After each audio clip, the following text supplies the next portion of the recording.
He stepped into an upscale restaurant nestled in the heart of the city, dressed in simple, slightly rumpled clothes, nothing flashy, nothing loud.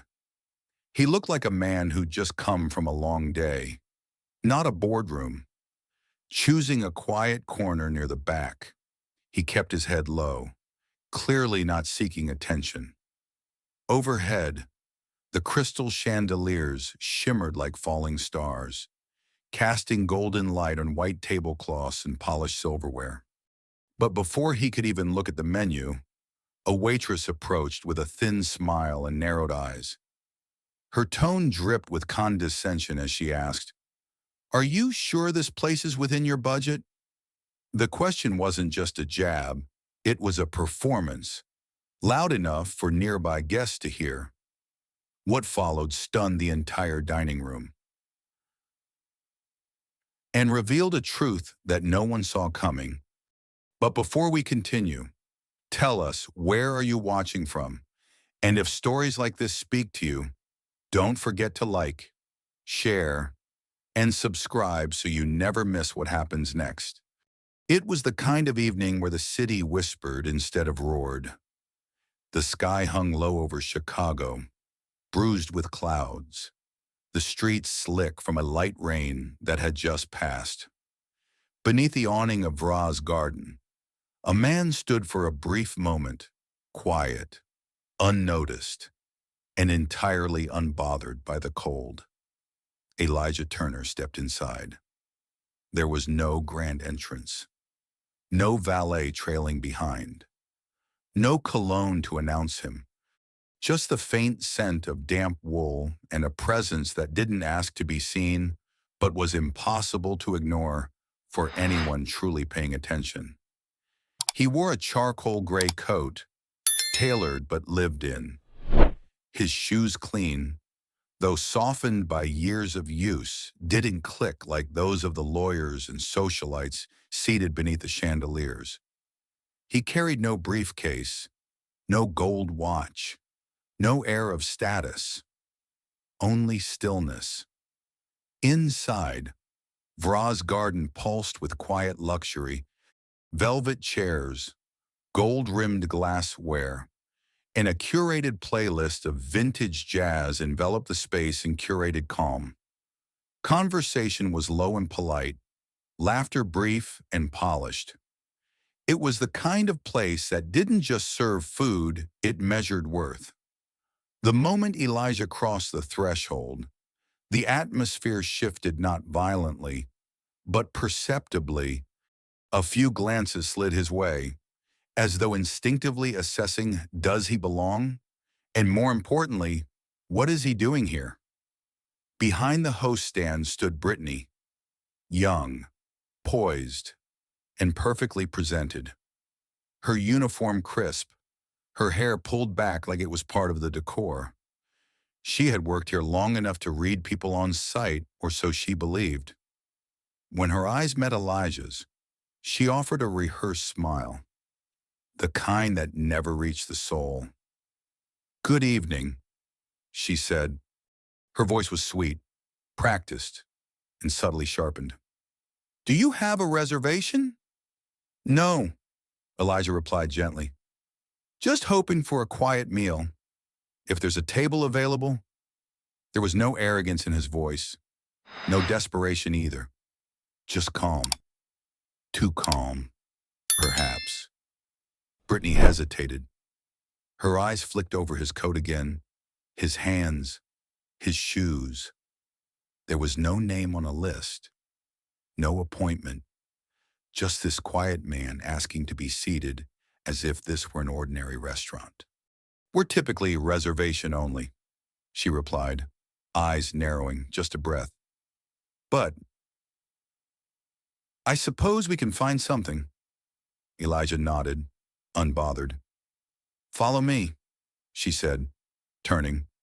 She did not lead him to the soft-lit tables near the front or by the live piano.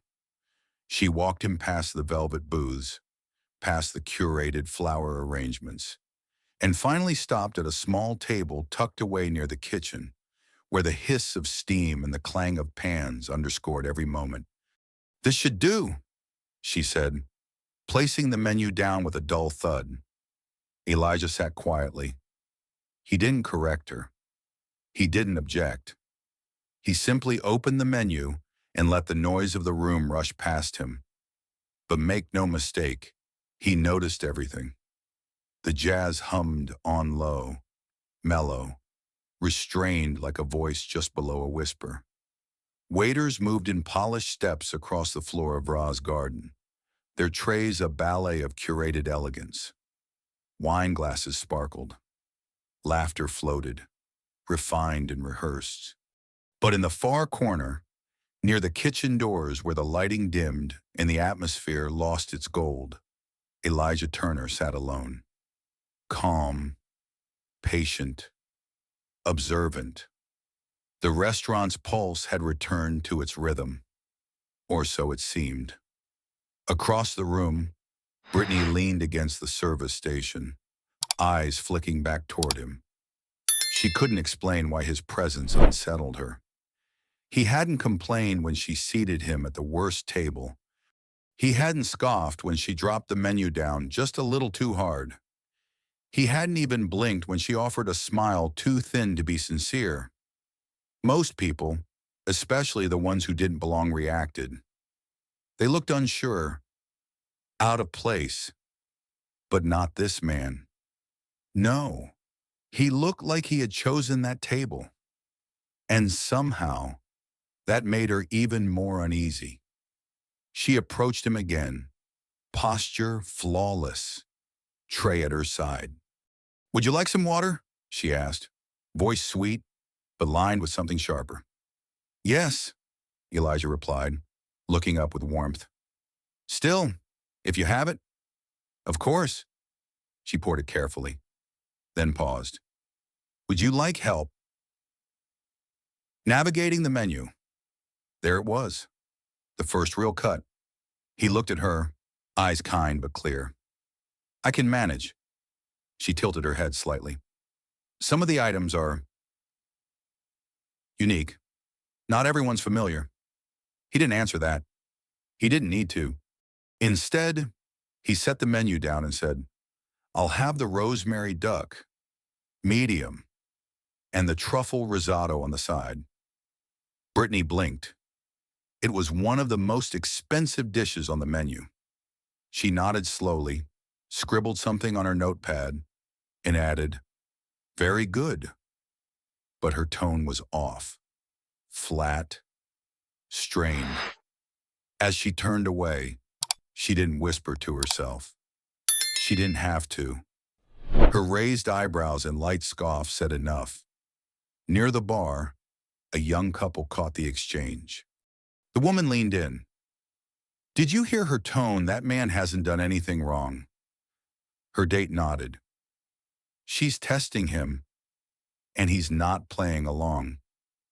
Back at the kitchen pass, Brittany leaned on the counter, facing her colleague Jake, who was checking receipts.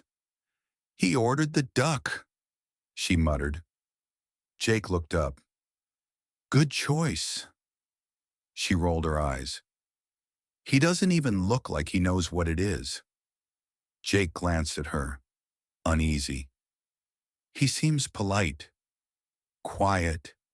"Exactly," Brittany said, pouring herself a glass of lemon water. "People like that always try to play the part. Fancy coat, calm tone, ordering the most expensive thing just to prove they belong. But once the check comes, poof." Jake didn't respond. He knew that tone too well.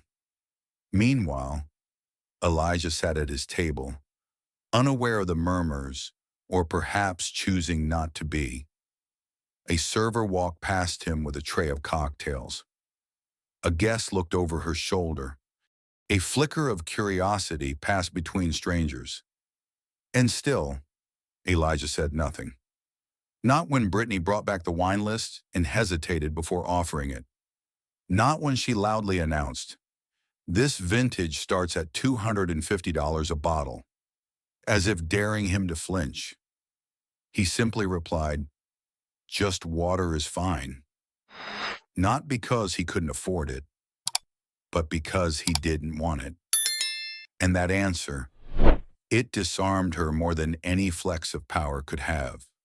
At her station, Brittany began to feel the cracks forming, not in Elijah, but in her control. And worse, in her own composure. Because he wasn't reacting. And his lack of reaction was making her unravel. Later, as she delivered a dish to a group of lawyers at table 4, one of them whispered, "She's more focused on that man than her own guests." And indeed, she was. When Elijah's dish was ready, she carried it across the restaurant slowly, heels clicking like punctuation. Heads turned, whispers followed. She arrived at the table and placed the plate down with a little too much force. "Your rosemary duck," she said. "Enjoy." He looked up, eyes steady. "Thank you," he said. "It looks perfect." Her lips twitched into something like a smile, but not quite. Then she leaned in, not close enough to violate space, but just enough for only him to hear.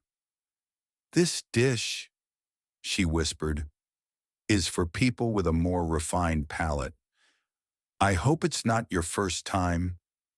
Elijah didn't blink, didn't stiffen, didn't rise. Instead, he smiled. "That's the thing about flavor," he said, voice low and smooth. "It finds those who know how to appreciate it, no matter where they come from." Brittany stood still, caught in his tone, the weight of it far heavier than volume ever could be. She walked away, more rigid now, less sure. She didn't know yet what was unraveling, but she could feel it. The dining room glimmered, but something underneath had dulled. The hum of silverware continued. The jazz, once smooth and ambient, now felt strangely out of place, like music playing in a house with no warmth.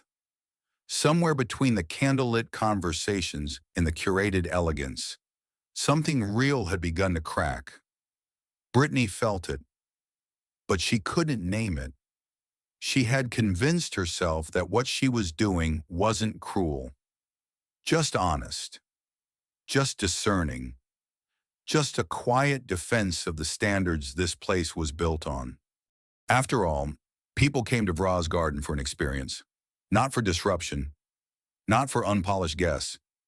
And Elijah Turner, he was disruption in its quietest, most dangerous form, still sitting in the same back corner, still calm, still impossible to read, still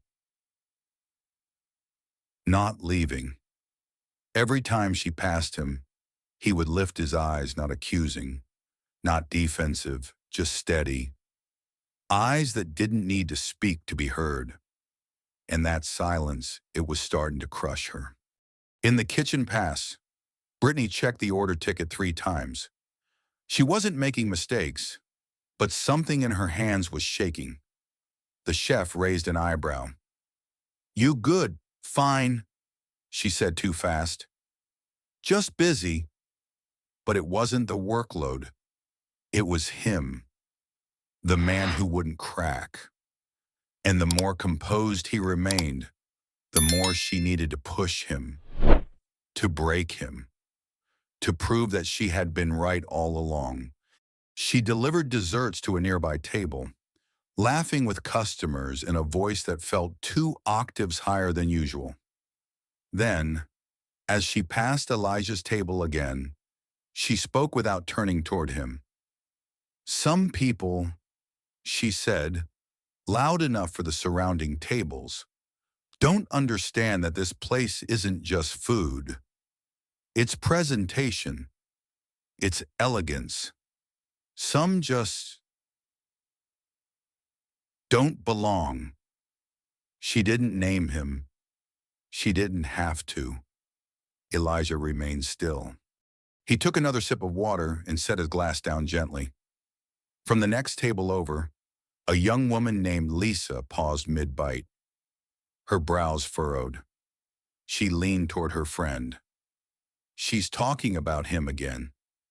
Her friend nodded. "It's disgusting."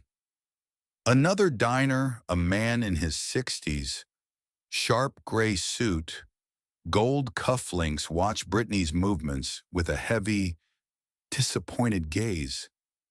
He said nothing, but the silence between him and his wife carried weight. Back at the host stand, Jake had been watching too. He saw Brittany lean in again, this time to another colleague. Her voice dropped, but not low enough.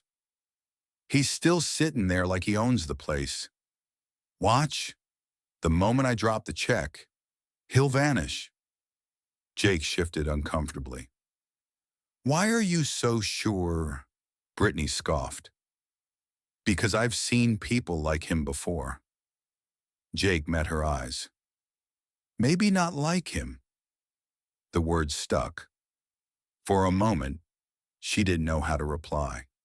Then the kitchen bell rang. The check was ready.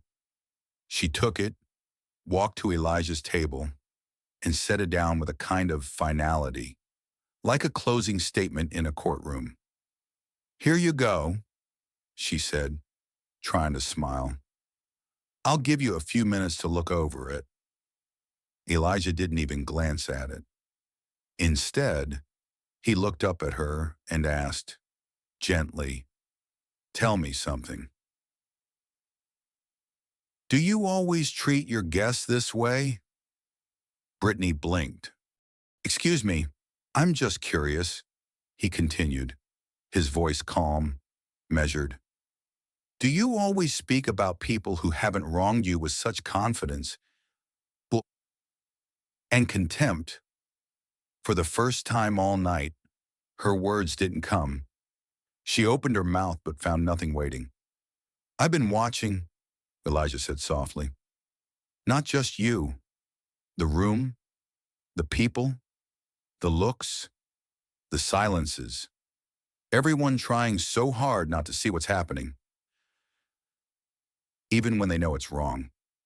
He didn't raise his voice. He didn't need to. It was truth laid bare, and the room had gone still again. Conversations trailed off. Forks rested. Glasses paused halfway to lips. Lisa leaned forward. Her breath caught. The man in the gray suit sat straighter, his hand closing gently over his wife's. Elijah looked around slowly, then back to Brittany. "You judged me the moment I walked in, because I didn't fit your idea of who belongs here. Because my coat wasn't tailored enough, or my shoes didn't shine enough, or maybe because I didn't try to impress you." Brittany's face turned pale. Her mouth was still open, but she remained frozen. "See, the thing is," Elijah smiled gently, "you weren't wrong that I didn't come here to impress anyone." He leaned in slightly, lowering his voice. "But you were very wrong to think I didn't belong." A long silence. Then, from across the restaurant, Victor, the general manager, stepped out from his office. He had heard enough. He approached slowly, carefully, like someone walking into a storm after the thunder has already struck. "Elijah," he said, voice strained with recognition and regret. "We didn't realize you were coming tonight." There it was, the name, and the shift. Brittany turned slowly toward Victor, confusion mixing with panic. Victor continued, his voice low but clearly audible. "Mr. Turner is the reason this restaurant exists. He's not just a guest. He's the owner of this building. And our lead investor." It hit the room like glass shattering in slow motion. Gasps weren't loud, but they were real. Eyes turned. People blinked in disbelief. And Brittany, she stepped back just half a step, but it was enough. Her face collapsed inward. The arrogance, the mask, the superiority gone in a single breath. I, she stammered. I didn't know. Elijah stood slowly. You shouldn't need to. And with those 4 words, he didn't just reclaim the room, he exposed it. A stillness fell over Vra's garden that felt more profound than silence. The kind of hush that doesn't just settle over a room, it presses on the chest. It hangs in the air. You could feel it between glances, in the way no fork dared to scrape a plate, in how every breath felt like it had to ask permission. Elijah Turner stood now. The man who'd sat quietly in the shadows, ignored and underestimated, was no longer just the man in the worn coat. He was the center of gravity, and every soul in that restaurant, diners, staff, even the chandeliers seemed to tilt toward him. Brittany didn't speak. She couldn't. She stood paralyzed near the service station, her posture stiff, her face pale, her fingers gripping the edge of her notepad like it was the last solid thing in the room. Victor, the general manager, remained beside Elijah, shoulders tense with a shame that couldn't be disguised. Mr. Turner, he said again, softer now. If I had known, Elijah raised a hand, not in anger, but with quiet command. There's no need for that. Victor, he said, his voice calm but clear. I didn't come here to be recognized. He turned toward the diners who had been watching since the first insult. I came here, he said slowly, to see how you treat the ones you don't recognize. The words rippled through the room like slow thunder. No one moved. At the central table, Lisa swallowed hard. Her eyes were glassy. She had watched Brittany humiliate him without saying a word. She wasn't proud of that now. The man in the gray suit leaned forward, whispering to his wife, "This is what dignity looks like." Elijah's gaze swept the room, not with pride, but with disappointment that felt more powerful than rage. This place, he said, was never meant to be a museum of manners or a gallery for expensive shoes. Vra's garden was built to be a place of welcome. He paused. And yet, tonight, I was treated as an inconvenience. Not because of anything I said, not because of how I behaved, but because of assumptions. Because I didn't wear your expectations. Brittany blinked rapidly. Her throat tightened. She opened her mouth once, then closed it. Elijah finally turned to her.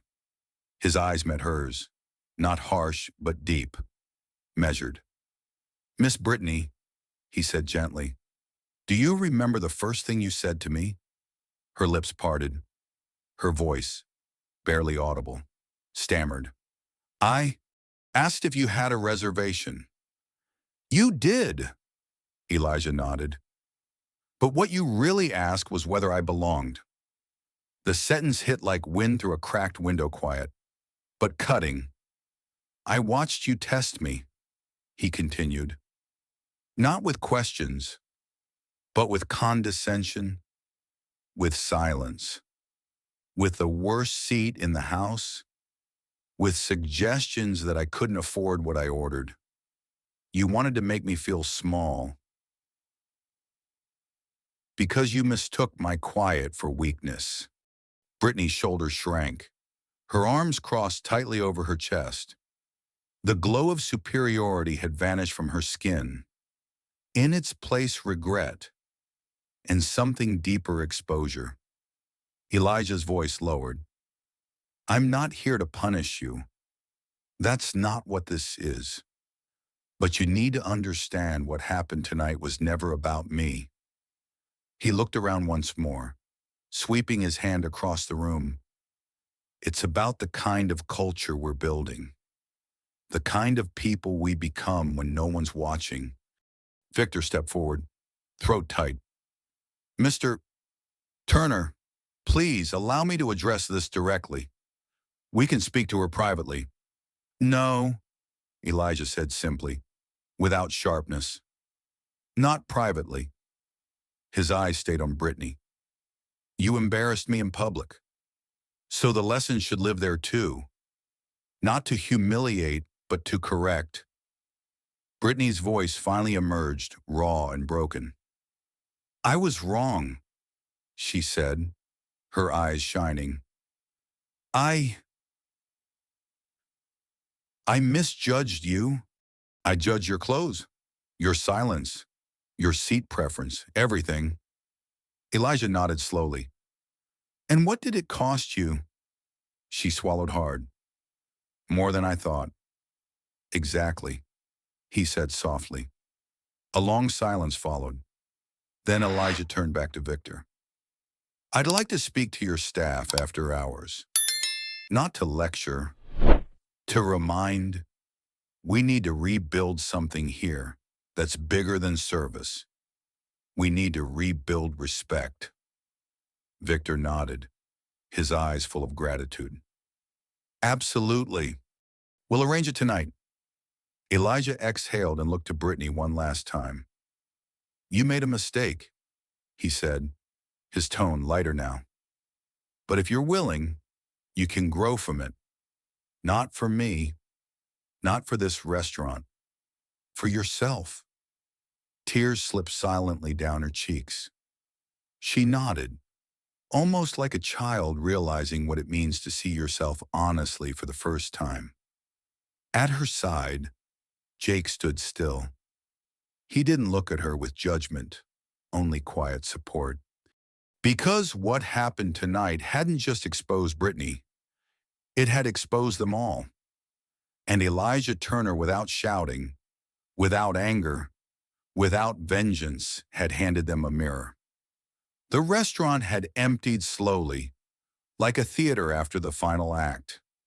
Some patrons still stunned, some reflective, others quietly humbled.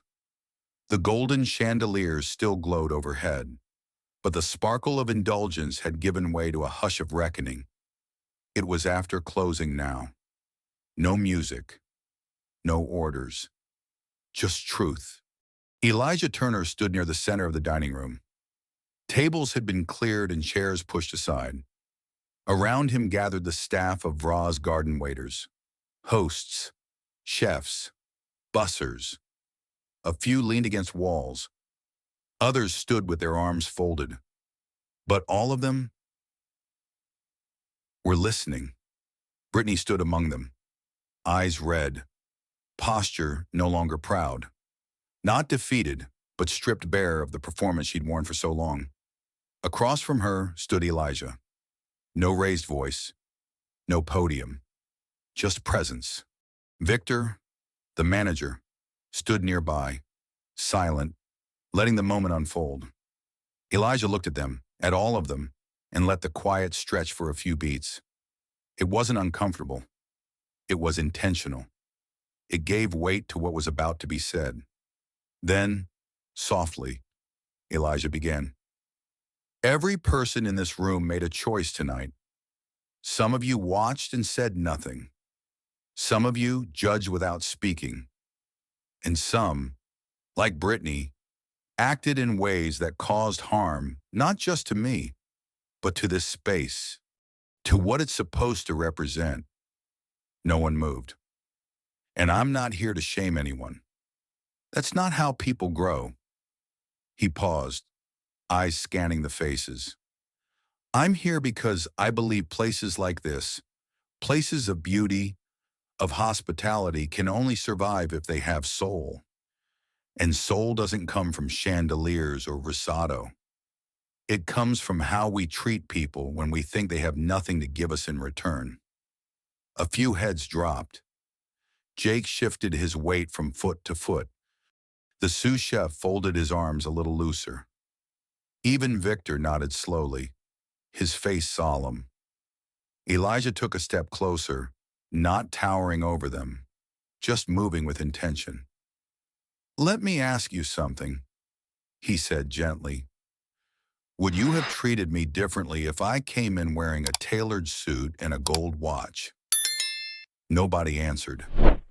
They didn't have to.